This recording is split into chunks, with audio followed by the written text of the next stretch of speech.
Today we're going to cook some quinoa muffins and talk a little bit about quinoa. So I'm really excited to kind of share this recipe with you and tell you a little bit about quinoa and why we want to eat more of it and how to prepare it. And then we'll put it in the muffins. So this quinoa right here is locally grown. It's 3 colors. It's white and black and red. It's grown by the White Mountain Farms here in Moscow. It is available through the local Valley Roots food hubs. So this is something you might consider to stock up on. Quinoa is a superfood. It is really good for us.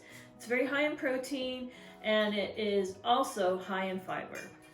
The cool thing about quinoa is it cooks really fast and it can be used in a lot of different recipes. So you can think about using it in savory recipes or in sweet recipes. Today I'm actually going to do a sweet recipe. The most important thing though with this grain, which is actually not a grain, it's actually a seed, is that it has to be rinsed really well. I always tell people rinse this till it runs clear, and that usually takes about 3 to 4 minutes. Some people even soak it, drain the water out, soak it again until you have really clear water. This helps soften the grain so that you can digest it better, but also it tastes better. And many of the people that do not like quinoa actually don't like it because the coating is on there and it hasn't been rinsed well enough. So really important that you rinse your quinoa. So after you rinse it, you can cook it just like rice.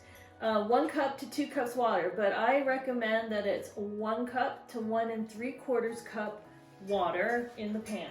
And you cook it up and this grain fluffs up and gets really, really soft and fluffy. And the germ breaks open and you'll see a little spiral ring on it. So quinoa is really yummy in salads, cold salads, warm salads, used as a substitute for rice. It is actually a whole protein, so it has all the amino acids you need. And so you eat quinoa, you're getting a lot of high nutrition.